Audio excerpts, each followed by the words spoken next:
Big Z Reviews. Gretel Hansel is a new fantasy horror film that is a dark take on a fairy tale. Ooh.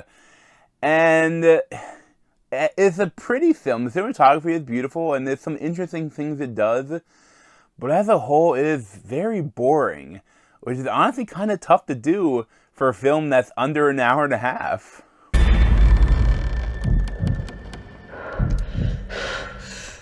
Careful with that, dear. I'd hate for you to start something you can't stop.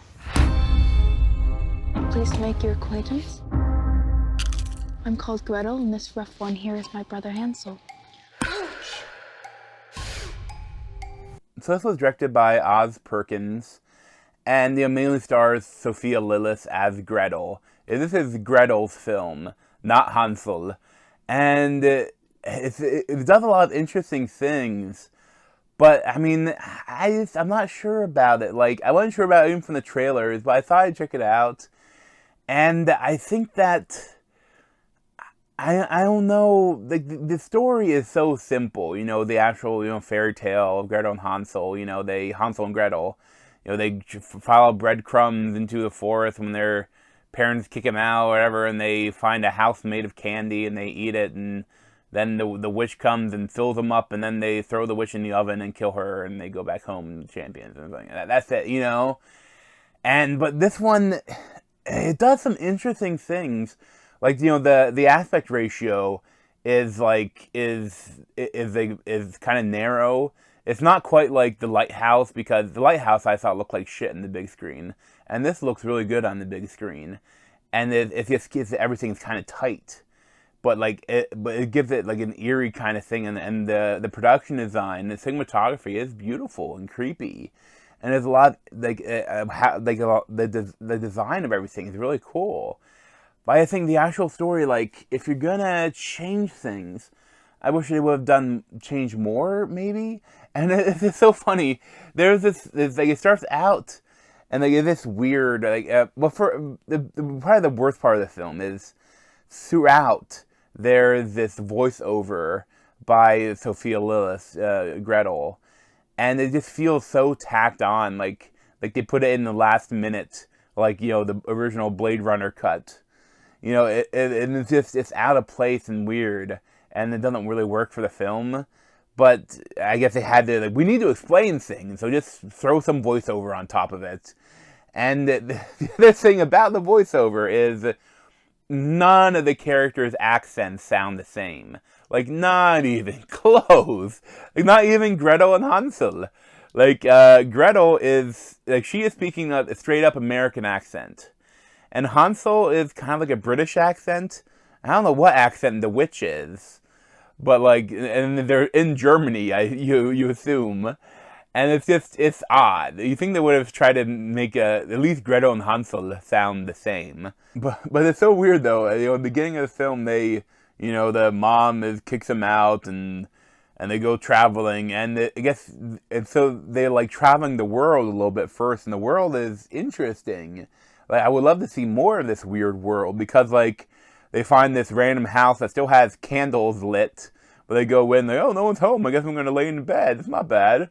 And then the zombie comes out and attacks them, and they run away, and the huntsman kills the zombie, and it's like, are there zombies in this world? It's like a zombie apocalypse? And well, no, I mean, that's it. There's no more zombies. There's nothing else with the huntsman character.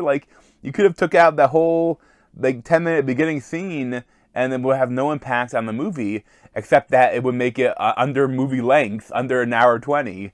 This is. But it's funny, like I said, it's a very short movie, but it's boring. I think my brother actually fell asleep in the middle of it. He would start snoring, and I smacked him on his arm to wake him up. Because something about it is very straightforward and it's very paint by numbers. Once it starts going, once they actually reach the witch's house, it's some weird stuff happens during the day. They eat, they fall asleep, and even weirder stuff happens in Gretel's dreams. Wake up and repeat. They repeat for multiple days, and it's so formulaic, and it's like it kind of, and it's not much happening. Like everything is kind of centered in the screen, and it's beautiful, but it's just nothing. A lot of it not to catch your eye. There's not any action really. So like I can understand like it's kind of boring. I found my mind drifting while I was watching it, and that's kind of disappointing. But it is a beautiful film, and it does some interesting things. I mean, the witch is creepy, and the younger form of her is gorgeous, and they do some interesting things. But I wish they would have done more horror. Like it's creepiness, but there's not that much horror. Like there was a chance for some more body horror, which they didn't really do. And there's chance for they could have been more scary stuff, but they didn't really do it. And like something about it just didn't quite work. And not to spoil it, but I mean, how do you spoil the story? I mean, like it's how many people have times they've heard it, and how many people have told it different ways. But you know, in the end, the witches burn in the oven instead of the kids, and that I wish they would have changed it more and done something different with it. And I think the whole idea is kind of Gretel is also like a witch, and this witch wants to kind of train her, and her first victim would be her brother. And I mean, so stuff like that is cool, but like from the movie, it's like, of course she's not going to eat her brother. Like there's no tension or drama in this. You know, the only tension is, you know, how is she going to be victorious over the witch?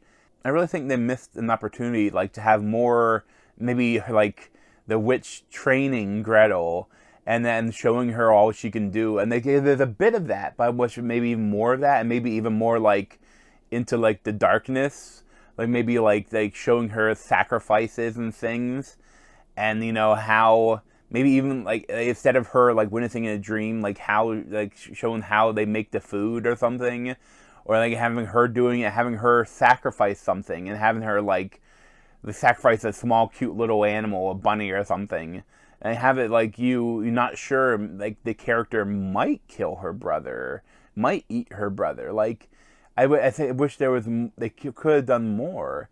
But as it is, it's just very forgettable. Like I don't think there's no need to see it. Something. I mean, like you wait for it on streaming eventually. Like I would not go out of my way to see it. It's just kind of fine. I'll probably give like a 6 out of 10. But thanks for watching. Just gotta play this on my head and subscribe to me over there. Thanks. This has been a Big Z movie review. Thanks for watching.